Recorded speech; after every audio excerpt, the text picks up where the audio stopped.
de Diseño, les doy la más cordial bienvenida. El motivo de este evento es la presentación de un examen profesional de la licenciatura en Diseño Gráfico. A continuación, explicaré la mecánica del evento.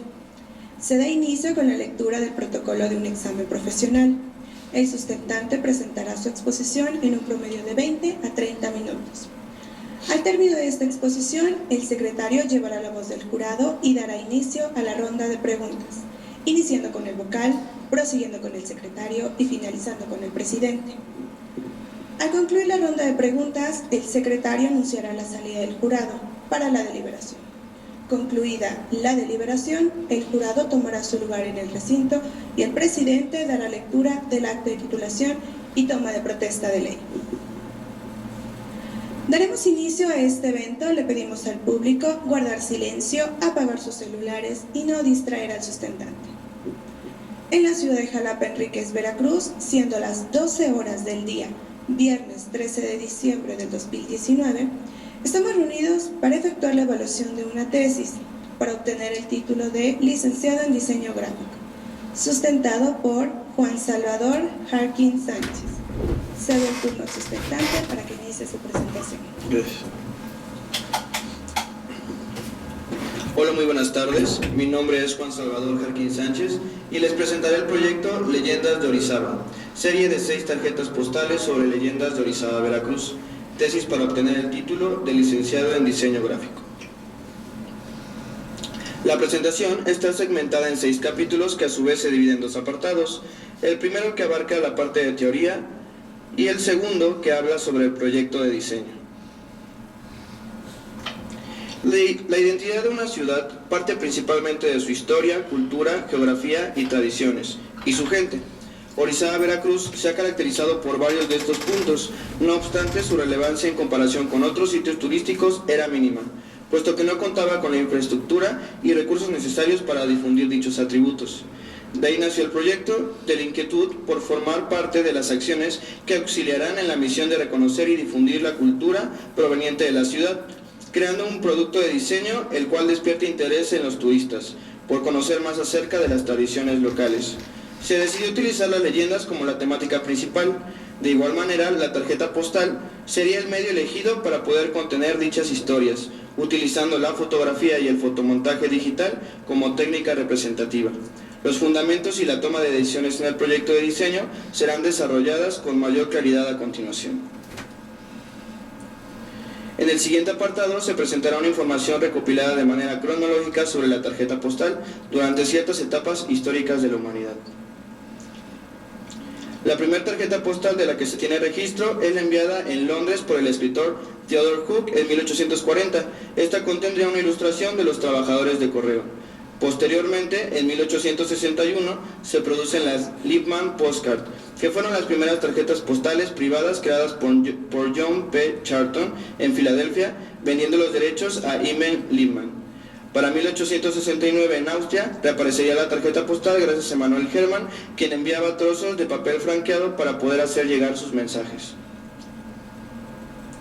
Gracias a la integración de las diferentes naciones a la Unión Postal Universal, se unificaron ciertas reglas. Una de ellas fue la modificación en la medida de la tarjeta postal en 1878. En 1880 se producen las tarjetas postales dobles o de respuesta. A inicios del siglo XX, las tarjetas postales adoptarían nuevas temáticas como el costumbrismo, la cultura, la publicidad y la literatura.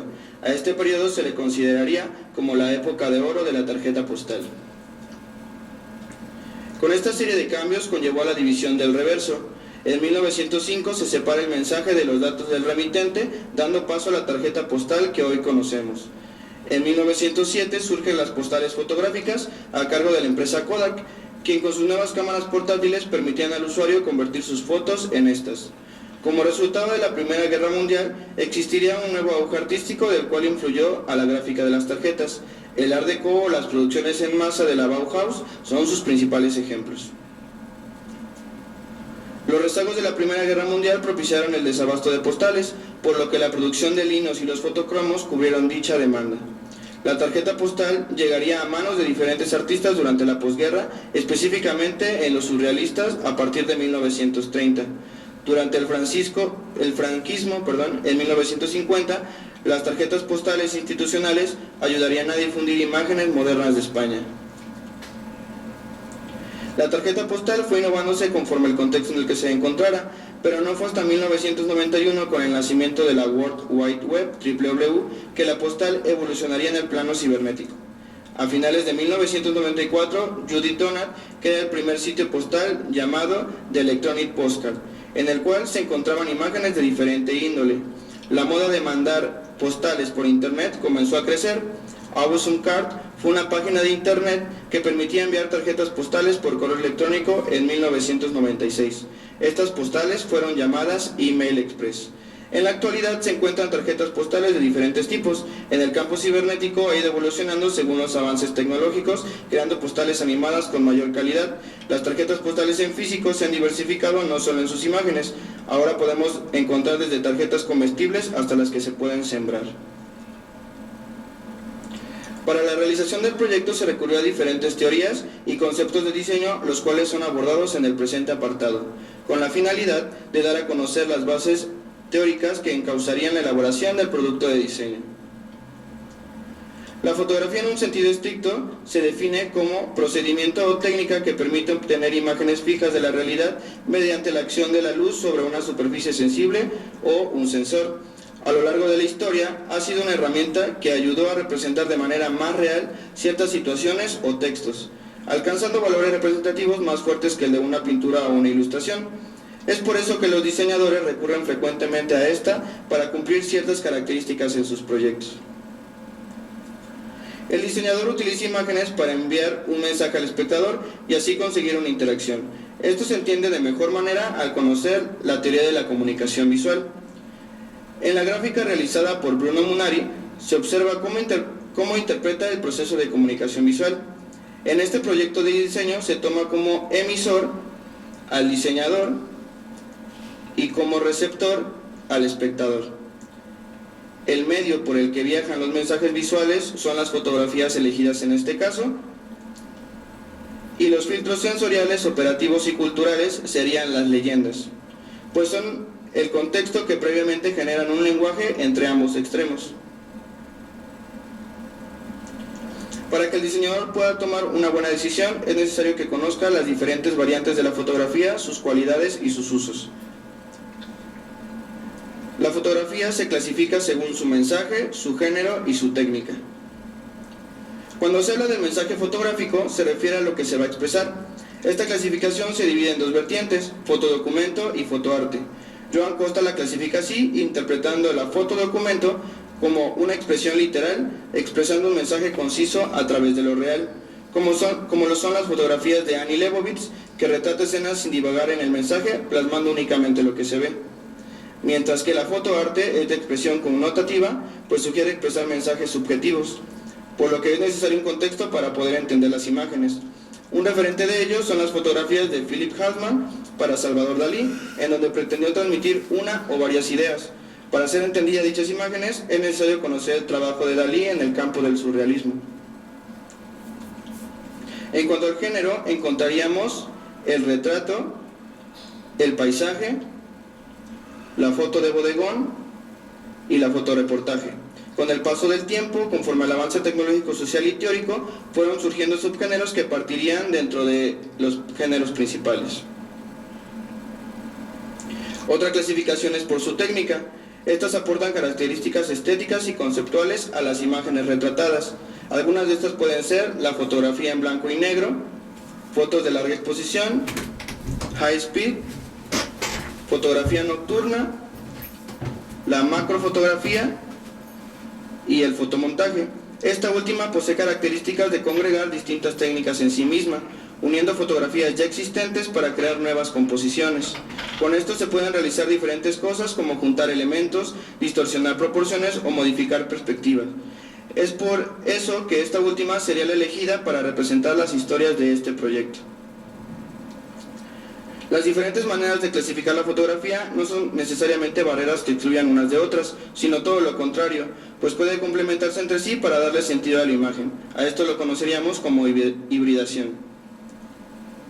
Por ejemplo, Para las imágenes realizadas en este proyecto, se clasificarían como fotoarte, apoyada por el género del retrato y utilizando la técnica del fotomontaje. Todas estas relaciones crean aportaciones al sentido conceptual, reforzando el mensaje que, en este caso yo, quise expresar en ellas y a su vez ayudando al espectador a entenderla de mejor manera.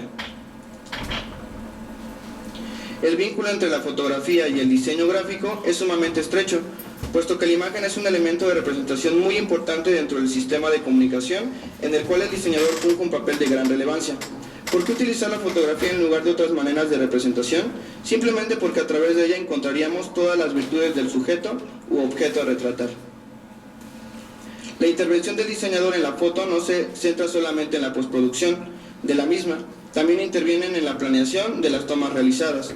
Ejemplo de ello es la búsqueda de formas que ayuden a guiar la mirada mediante la composición de sus elementos y a su vez crear un punto focal o núcleo dentro de las imágenes. De igual manera, los mecanismos para crear un ambiente utilizando relaciones tonales y colores son parte de la formación del diseñador, lo que permite que la imagen cumpla con todos los requerimientos de diseño para un óptimo entendimiento del mensaje. Otro recurso utilizado por los diseñadores es la teoría de la forma, en la que refiere diferentes conceptos implementados con la finalidad de conseguir una armonía entre los elementos contenidos en la imagen y a su vez contengan características que enriquezcan la gráfica y el mensaje del mismo. Para este proyecto de diseño se utilizarán los siguientes conceptos. Cerramiento. Este efecto se da debido al principio de proximidad de las figuras para formar una entidad. Este concepto es fundamental para la creación con partes de un todo como unidad. El movimiento se refiere a la repetición de objetos modificando su secuencia mediante la traslación, rotación, aumento y disminución especular de sus partes. La transparencia sucede cuando dos formas se sobreponen parcialmente y dentro de esta sobreposición existe un cambio de las características ópticas de la forma, como lo son el color, la textura y la brillantez. Las sombras son producidas por el efecto de luz sobre una figura y esta arroja sobre un plano el cual la define, generando volumen en la misma. El peso visual se da al incorporar espacio en una figura, de ahí según el espesor de la línea o la saturación del objeto es como se va a determinar el peso de la forma. La textura es una expresión y conformación de formas que define las propiedades superficiales de la materia, así como su configuración. Por último, la proporción es la relación de las partes entre sí y el todo. Normalmente se da al contrastar los tamaños entre las figuras dentro de un campo. La teoría del color funciona como una guía en el amplio mundo de las gamas cromáticas, ayudando a entender cómo se comportan los colores al interactuar entre sí. El color posee cualidades específicas que modifican sus características primarias. Estas son el tono,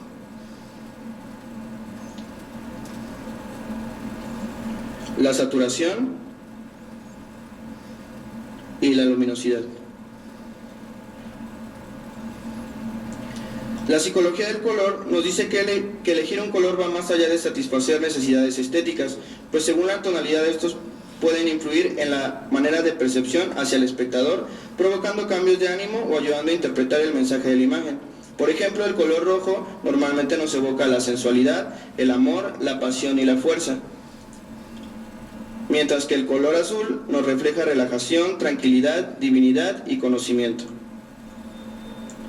La regla de los tercios es una de las técnicas compositivas más utilizadas, la cual ayuda a dar una mayor armonía a los elementos contenidos en una imagen o una toma fotográfica. Consiste básicamente en dividir una escena en tres partes iguales, tanto vertical como horizontal. Con esto consiguen 4 puntos en los que las líneas coincidirán. Estos son los llamados puntos fuertes o principales de la imagen. Los referentes de los cuales se retomaron ciertas ideas en cuanto a diseño se contendrán a continuación, ejemplificando de dónde se obtuvo inspiración para solucionar ciertas situaciones al elaborar el proyecto. En primera instancia tenemos la casa de postales Hauser & Meneth, quien se encargó de la mayor producción de tarjetas postales de Madrid y gran parte de Europa. Se tomaron como referentes sus postales puesto que utilizaban la fotografía como su recurso principal para ilustrar las tarjetas. Tim Walker es un fotógrafo inglés quien en su trabajo crea ambientes llenos de color, movimiento y fantasía. Para el proyecto se retomó la manera en que mediante las imágenes creadas se plantea una historia imaginaria, exagerando las cualidades en algunos de sus elementos.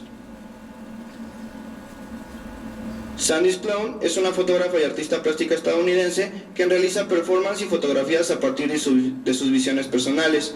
La manera en que separa el fondo de la fotografía con los otros elementos mediante el contraste cromático fue referente para crear una jerarquía en la narración de las imágenes contenidas en mis postales.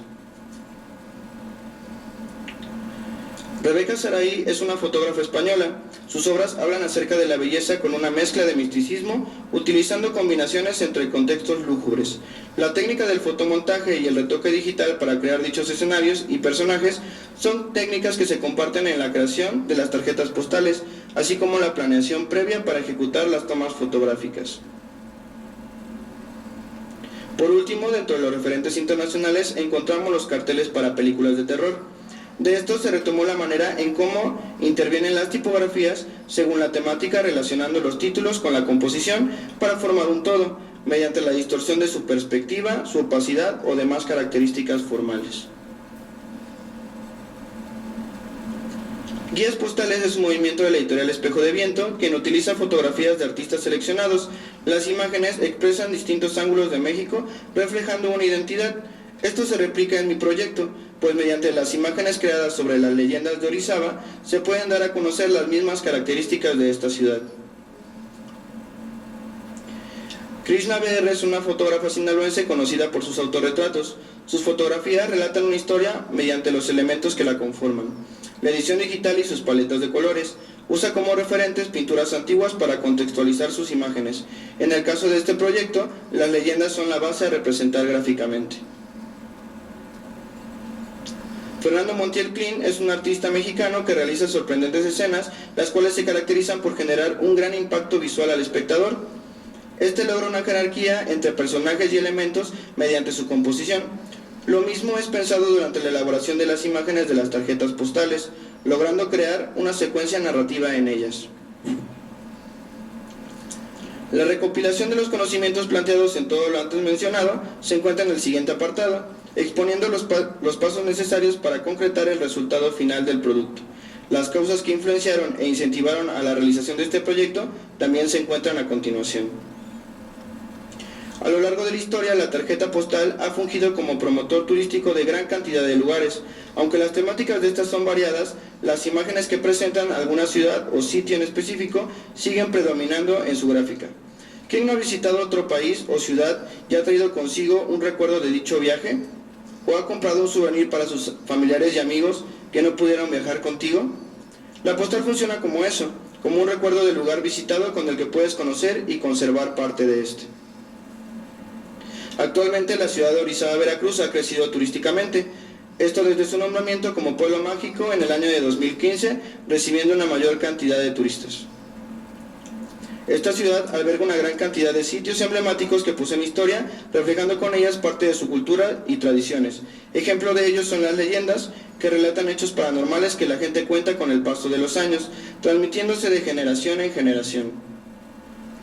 Algunas actividades en la ciudad se basan en sitios relacionados con dichas historias. Inclusive existen museos especialmente dedicados a estas.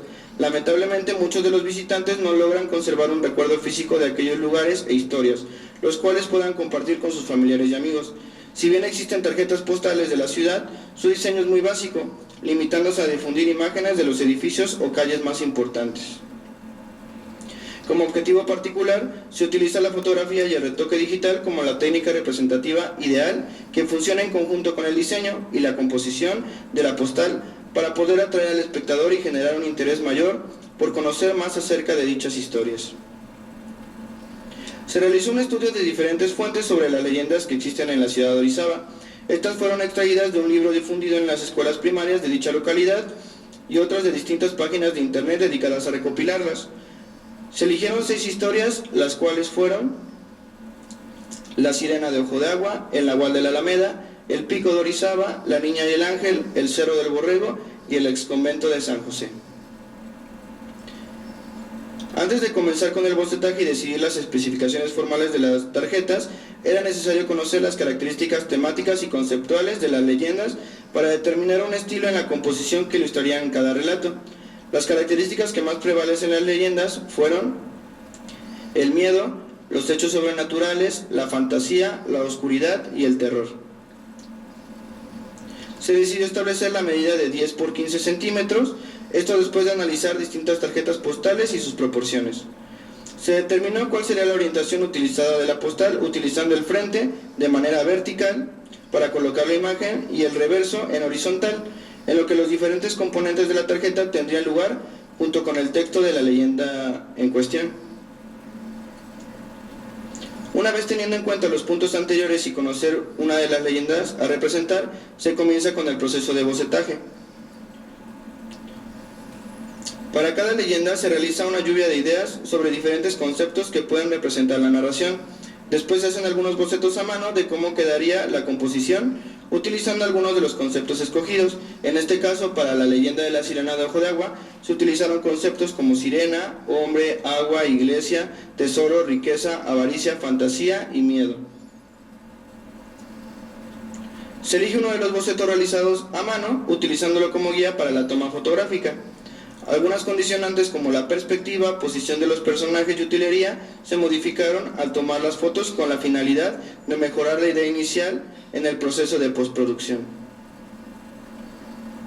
En el caso de la utilería existieron algunas limitantes, por lo que se recurrió a bancos de imágenes para conseguir los elementos necesarios que resolvieran dicha necesidad.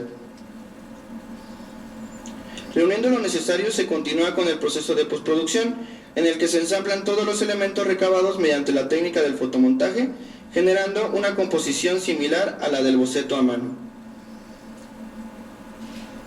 El siguiente boceto digital se hace correcciones de forma, textura, luz, dimensiones, perspectiva y color.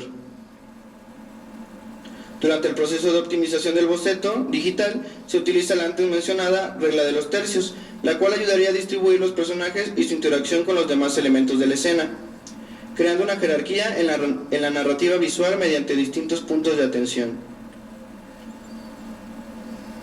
Por otro lado, el color también es modificado en la siguiente fase, separando el fondo y los componentes secundarios mediante un degradado en sepias, dejando los personajes principales en su color original.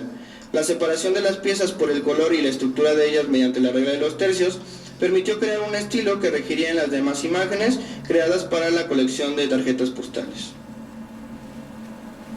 Posteriormente se dispone a hacer un tratamiento tipográfico que se adecúa al espacio y temática de la historia. Para esto se utilizan algunos conceptos de diseño como la transparencia, textura, sombras y proporción. La fuente Avis es la utilizada como base para el título de la leyenda, dándole un tratamiento tipográfico mediante un programa de edición. Los conceptos de la teoría de la forma fueron esenciales para la realización de distintas imágenes que contendrían la serie de tarjetas postales, por lo que podemos ubicar conceptos como la transparencia y el cerramiento que generan efectos visuales que a su vez aportan atributos a los componentes dentro de la imagen. El peso visual reafirma la narrativa de la imagen jerarquizando los elementos contenidos en ella. En este caso, la saturación, nitidez, gama cromática serían utilizados para este concepto. La proporción ayuda a crear planos que a la vez generan profundidad de la escena, mientras que las sombras dan volumetría a los elementos, además de aportar características conceptuales a la composición. La textura es utilizada en los elementos dentro de la escena, algunos de ellos agregados mediante el retoque digital, con la finalidad de crear un ambiente y dotar de ciertas características a los personajes en el escenario. Para hacer que la escena relate una historia, es necesario utilizar herramientas como el movimiento para crear un entorno más realista. Después de corregir y solucionar distintas situaciones para conseguir el diseño óptimo, se realizaron distintas pruebas de impresión. Se decidió imprimir un prototipo por medio de la impresión láser sobre cartulina cromacote de 250 gramos, ya que la superficie de este papel permitía una mayor definición y calidad de color en las imágenes. Posteriormente, para fines de producción masiva, se optaría por un tiraje mayor en offset utilizando el mismo tipo de sustrato. Tomando la orientación para el reverso en horizontal y sus dimensiones de 10 por 15 centímetros, se propone una composición entre las secciones tradicionales de la postal y el texto de la leyenda. Para tener un mayor control de los componentes se seccionó el espacio en dos mitades. La forma en la que se dividió el espacio fue mediante líneas diagonales. Todos los márgenes de la postal tienen una medida de 12 puntos, así como los márgenes internos producidos por la división resultante de la retícula anterior. El reverso está constituido por el escrito de la leyenda, el espacio para el timbre postal, el área para los datos del destinatario y un campo para el mensaje. La base en la que se encuentra posee un color crema y en la parte inferior se usó la identidad gráfica creada para la colección de postales como textura. Para el texto de la historia se eligió la tipografía Gandhi San, la cual es una tipo de palo seco y permite una lectura fluida y cómoda. El puntaje de esta es de 8 puntos. Se utilizó una capitular para iniciar el primer párrafo de la narración, utilizando la tipografía CandleScript, que pertenece al estilo script, en un puntaje de 20 puntos. Su uso fue influenciado por el contexto en el que se desenvuelven las historias, dando un toque clásico y antiguo a la composición.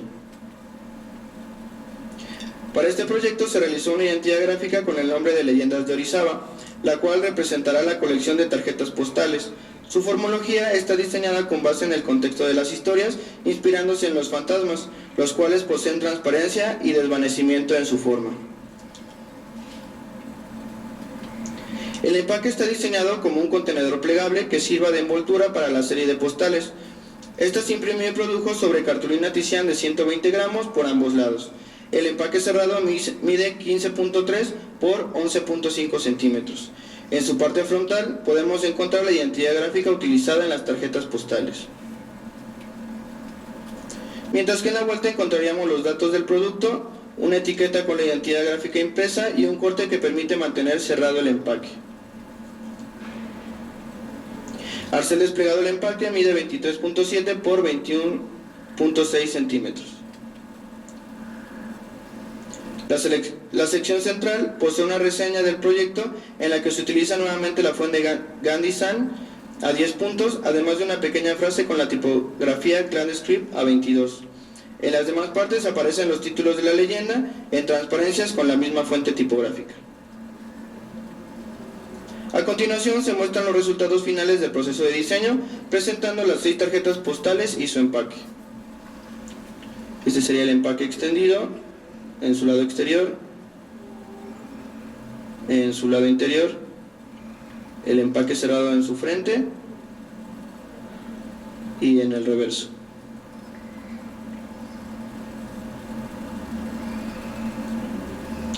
La imagen presentada es la leyenda de la Sirena de Ojo de Agua, de la cual se pudo ver el proceso durante la exposición.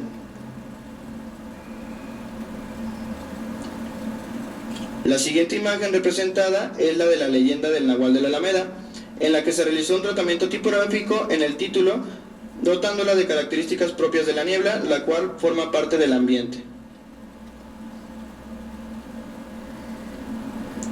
La siguiente postal representa la leyenda del Pico de Orizaba. El peso visual mediante la perspectiva de la imagen es fundamental para generar un mayor impacto visual y poder dar una mayor jerarquía al personaje principal.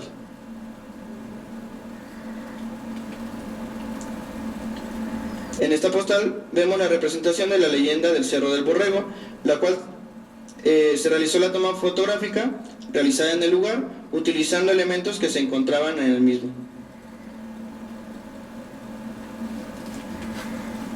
La niña y el ángel es la siguiente leyenda representada. Al igual que la imagen anterior, se hizo un tratamiento tipográfico adaptándose al terreno en el cual se sitúan las historias.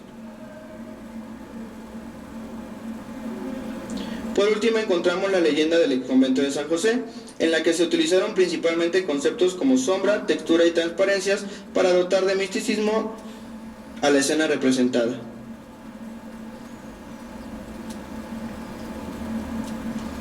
De igual manera encontramos los reversos de las postales, en la cual encontramos el texto de la leyenda según corresponda y los elementos comunes de la tarjeta postal.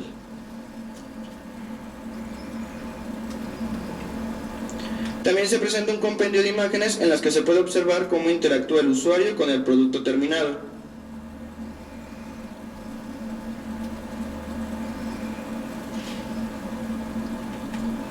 En las imágenes también podemos observar cómo el producto podría encontrarse en sus distintos puntos de venta.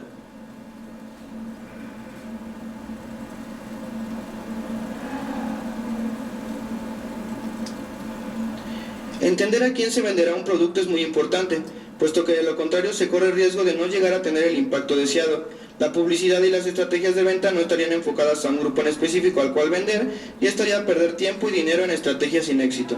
Todo lo anterior será detallado a continuación. El target principal son los turistas que visitan la ciudad y las personas pertenecientes a la misma que tengan un interés por adquirir las postales y que se encuentren en el rango de edad entre los 20 y 60 años. Esto por diferentes causas como su empoderamiento económico, sus gustos, su estilo de vida y otros tipos de preferencia. Para poder entender a qué generación pertenece nuestro público, se recurre a una clasificación, determinando que nuestro mercado se encuentra en los millennials, la generación X y los baby boomers. Se plantearon dos formas de venta. El primero es solo la venta del diseño, mientras que el segundo es la venta del mismo más la producción. Teniendo en cuenta esto, se plantearon los posibles puntos de venta dentro de la ciudad: el Museo de la Leyenda, los recorridos en el Panteón Municipal, el Teatro Llave, el Cerro del Borrego y el exconvento de San José. Para poder determinar el precio de venta del diseño, se obtuvieron posteriormente y sumaron la mano de obra, la materia prima total y los gastos indirectos de fabricación, dándonos como resultado el costo de 11,000 pesos. Para conocer el precio final del diseño más la producción, se solicitó una cotización a una imprenta por la cantidad de 3,000 y 6,000 tarjetas postales, mientras que para el empaque se consideró una producción de 250 y 500 ejemplares. Esto pues se pretende que en cada punto de venta establecido se distribuyan postales sueltas y la serie completa de los 6 diseños diferentes más su empaque. En este caso, para la venta del diseño más 250 juegos de postales con su empaque, más las 1,500 postales sueltas, tendrían un costo de 18,000 pesos.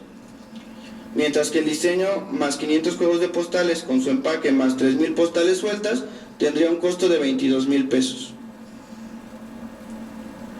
Sin duda este proyecto fue un gran desafío, no solo por las complicaciones técnicas que fueron surgiendo, sino por el reto de lograr representar las distintas leyendas mediante una imagen respectivamente, aunado a conservar ese ambiente antiguo de las narraciones sin dejar de lado el diseño atractivo para el espectador, ayudando a difundir el folclore y la cultura de una localidad mediante un medio de comunicación antiguo como lo es la tarjeta postal, el cual ha ido evolucionando como un producto de diseño.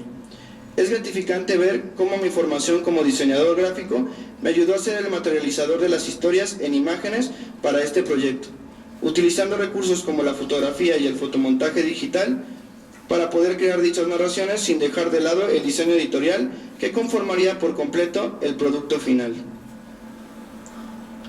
Por último, y teniendo en cuenta el contenido real de las leyendas, me gustaría concluir con la siguiente frase: solo los que intentan lo absurdo pueden lograr lo imposible.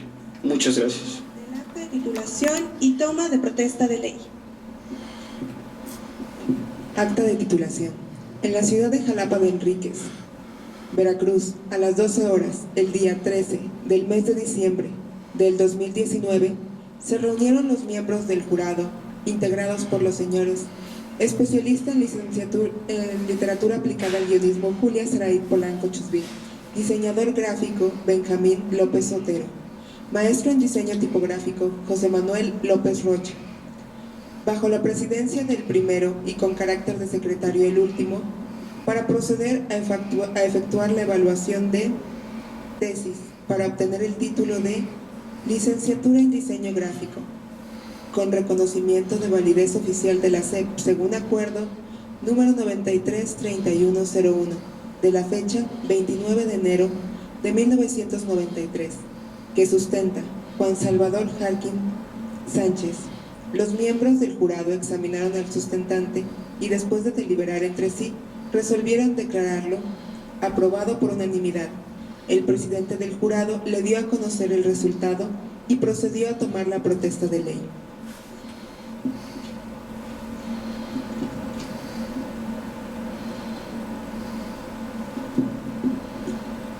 Juan Salvador Jarquín Sánchez. ¿Protesta usted que en el ejercicio de su profesión de diseño gráfico comprometerá todos sus conocimientos, habilidades, actitudes y valores éticos al servicio de la sociedad, enalteciendo con su práctica diaria a su universidad y favoreciendo el progreso social en todos sus ámbitos, Sí, protesto. Si así lo hiciere, que la universidad y la sociedad se lo reconozcan, y si no actuare así, se lo demande. Felicidades. Gracias.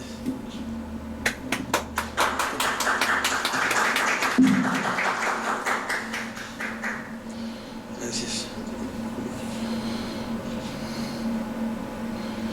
Gracias.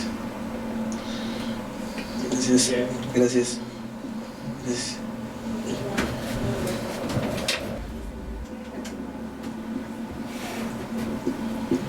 Para concluir este evento, procederemos a tomar la fotografía oficial.